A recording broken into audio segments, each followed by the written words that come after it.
I'm Amanda Christine Harth. And I'm Felton Kaiser, and we're the co-founders of Monday Coffee. And we're here today with culinary explorer Jordan Wimby. Also known as the Melanin Martha. Hey y'all. Hi. Hi. Thank you for being here. Thanks for having me. You know, when I was talking to Harth about you, I was trying to figure out, wait, how do I actually know Jordan? I'm like, wait, she gave me a haircut. Yes. Really? Yeah, Yes. That's how we met. Before I got involved in food, Yes. I was actually in the hair world. And she gave me a haircut, and Contrary to I being was, bald. I mean, Obviously, it didn't work out. Everybody sat in my chair. I was like, you should just cut it off. and so I've never had long hair before until about a year. You know, I started my hair journey a year ago, and there was just, I still hold a lot of weight and insecurities about having hair. Yeah.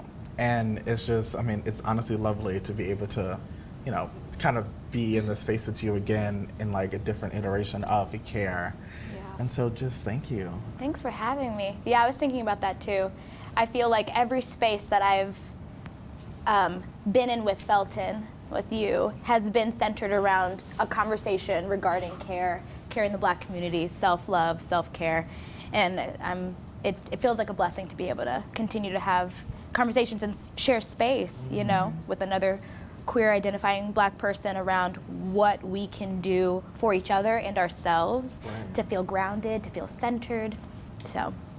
Okay, so what does your day-to-day look like? Oh, oof, ciao. I feel like my day-to-day, just like everybody right now, has shifted immensely. Pretty go with the flow. I wake up, I make my coffee or my breakfast, I take my dog outside, and then... Ooh, what kind of dog do you have? I have a 2-year-old Virgo Terrier mix. My day-to-day. So I take Sadie out. She usually just takes herself out, let's be honest, she's a Virgo. But no, I take her out, I go back inside. I'll do some brand things for Melanin Martha. A lot of the times I'll do something revolving around cooking or some research. And then I was working as a personal chef for this entire year and recently got let go because of COVID. Mm-hmm. And so I was going to work cooking in another person's house, which was so nice because it was breaking up the monotony of my day-to-day. And so now I'm in my house more. And so a lot of my day-to-day revolves around making sure that my space, my sanctuary is cozy, is calm, is peaceful. So I just honestly spend my day making sure that my ship is good, I love that. I have a question for you. What does liberation taste like? Oh, honey. Liberation tastes like knowing where your food comes from. Liberation tastes like collard greens and black-eyed peas and stews that have been sitting on the stove for 3 hours.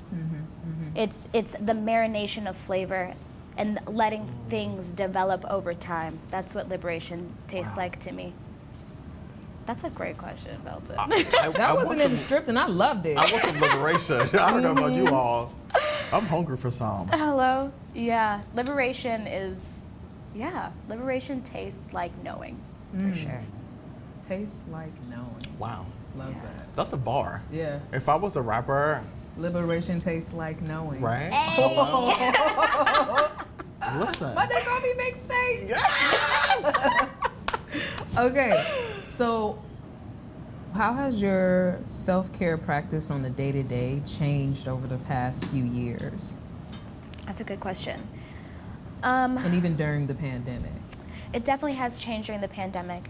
I think, so 2019 was a really hard year for me. I fell into a really deep depression, and I think 2019 was probably the hardest year for me, where I was the most unhealthy I have ever been in terms of eating habits, in terms of sleeping habits, in terms of self-care practices. And so the beginning of 2020 for me, I was like, you know what? I know we all make our New Year's resolutions and we never stick to them, but I was like, I'm gonna actually try to stick to trying to be a healthier version of myself. Because I talk about Black liberation, and how can I talk about Black liberation if I'm not taking care of my vessel? So my day-to-day routine has changed this year, particularly because I focus on resting more. I grant myself time to rest, space to rest. I grant myself time to sit and read. And I remind myself that waiting, resting, reading, that's all work. And that's productivity. And it's not productivity of like moving my body all the time and like running around and doing like 20 jobs and making sure everybody and their mama's good. But that's just, as Black people, that's just what we do. Yes. We are constantly in this mode of moving. And 2020 has taught me and made me stop, reflect, take a break, take a breath, and gain clarity. So really my self-care practice is just, honestly, this year has been all about allowing myself the opportunity to be okay with not doing. On top of that, I think my number one way of self-care has changed for me, or my routine has changed, is I don't police myself anymore. Yeah. What does that look like? It looks like me saying, like, if I want to have 5 cups of coffee today, I'm going to have 5 cups of coffee today. Okay. And I'm not going to question it. And I'm going to, maybe tomorrow, I won't have 5 cups of coffee. Maybe I'll drink 5 juices. I don't know. But allowing myself to not police my health, not police what my self-care routine looks like. If meditation doesn't work for me, look, it don't work for me. I'm going to find something that does. Yeah. And I think that for Black and brown bodies, especially in this country, one thing that we often do is we listen to society and society's views on the way that we should move through spaces, the way we should live our lives. But at the end of the day, we also have to stop policing ourselves, because we got a whole lot of people already doing that. Absolutely. You know what I mean? Yeah. So for me, self-care and my routine is all about reminding myself, Jordan, you're doing the best you can. You're doing what you can, and just, that's enough. You are enough. And just keeping this constant affirmation flowing in and out of my daily routine and my daily conversations with myself. So I have a 2-part for you, right? So Okay. like, what is your current relationship with coffee? okay. Especially you being a culinary explorer. And then how is that different from, your relationship before you really started exploring, the histories, of culinary? That's an interesting question. I think we kind of talked about this a little bit on the live that we did. Yeah.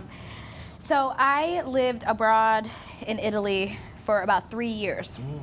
And I became a coffee addict, because that's the culture of Italy. When you think of Italians, you think of pasta, you think of coffee, you think of pizza. But coffee is always in the conversation. At the end of the day, Italians drink coffee because it's a way of connection. So when I came back to the States, coffee was naturally just embedded in my everyday routine, because I was so used to establishing connections, building community through the act of enjoying coffee with another person. But when I became interested in learning the history behind food and where food comes from as a way of liberation, I had to ask myself the question of, okay, you enjoy coffee, you know coffee builds community, but where is coffee coming from? And that opened up a whole new conversation for me, revolving like Black and brown bodies on coffee plantations and slavery and the bean belt, what that looks like, how coffee is actually a part of Black and brown identity more than it is a part of white identity. And this is not a conversation that we're having a lot of the time. I mean, we're going to these fancy hipster coffee shops, but nobody wants to ask where these coffee beans are coming from. They're coming from Black and brown places, And so for me now, the relationship with coffee is so different, because yes, I love my espresso and I love the Italian way of drinking coffee and experiencing coffee, but at the end of the day, I want to know where my bean is coming from. I want to know what Black or brown hand is roasting the cup of coffee that I'm enjoying. So yeah, coffee for me is liberating in that sense, to know that this is something that has been put on this earth by means of my ancestry, by our folks, by our people. So yeah, it's definitely been a journey, and I've seen coffee in a lot of different lights, but now I'm getting to the point where I'm like, okay, we need to talk about the politics of coffee. We need to talk about the history of coffee. We can enjoy coffee, and it can be, based in community and this conversation of connection, but if we're not identifying where it's coming from, the conversation is halted, it's stopped. We can't actually ethically enjoy a cup of coffee without talking about the roots of where it's coming from. You know, that just doesn't flow like that. You would not even think that this coffee is coming from Black and brown countries. Because No. they don't talk about it. All we know is the front end of it. Hence Monday Coffee. That's why we're here, to change that. Yeah, that's why companies like yours are so vital.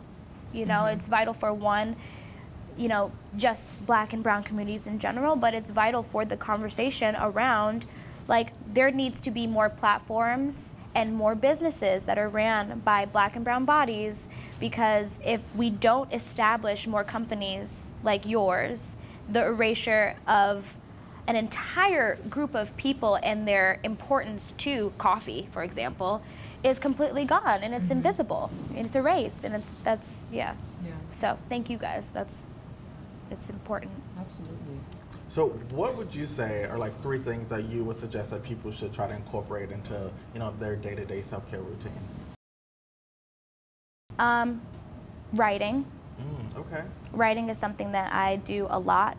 I do it for the Melanin Martha. I write a lot of content for that, which allows me to reflect on a lot of thought-provoking things that I don't necessarily, like, it gives me a lot of prompts to open conversations with myself about why I think the way that I think, what I feel, what I'm experiencing, and just get it out on paper, and just, like, don't stop writing. Don't stop moving your pen, and just let your subconscious release what it wants to release onto the paper. That's really helped me a lot. I would say masturbation, because, like, Thank you. self-love Yes. is self-care, Hello? and allowing yourself to love on you is going to allow you to love others and give to others, and we have to learn how to respect and love our bodies, because they house our souls. They are our sanctuaries. And cooking. I want to see more Black and brown beauties in the kitchen. Cooking things, making things, experiencing different ingredients, challenging yourselves to try new flavors and new recipes. Cooking for me is a way of gaining control in a world that I have no control over. I can choose what I want to put into a dish. I can choose what flavors I want to taste, what colors I want to see. So yeah, those are some things that I would recommend. I'm curious, you know, as of today, right, it's like, can you say that you understand what your self-worth is? Oh, that's a very interesting question. I think that finding my self-worth is going to be a lifetime process, or a lifelong process. Yes.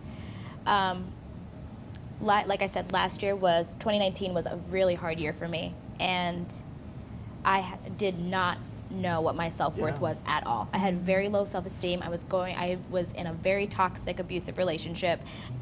And this year I'm in such a different space that I look in the mirror every day excited to take on the day. I'm excited to take a breath. I'm excited to experience opportunities like these, where I can connect with other beautiful Black people, or, you know, humans, and just, like, really have that connection. Yes. And I think that is something that all of us experience in a certain way, is Yeah. that every day finding your self-worth, or telling yourself that you are worthy of living, worthy of joy, worthy of feeling peace, being grounded, doesn't come naturally to us. It doesn't, and that's why I like to look at it as like building blocks. Yeah. Right? Because it's like I don't know if I'm ever going to, like, you know, piece it together, but, you know, having these building blocks, having these moments, just, you know, it also gives me something to look forward to and to Right. work towards. Right. And it doesn't happen overnight. No. At all. It doesn't happen overnight. It takes time. It takes time to develop. It takes time for you to break bad habits. It takes time for you to stop automatic negative thinking. It takes time to stop policing yourself. It just takes time.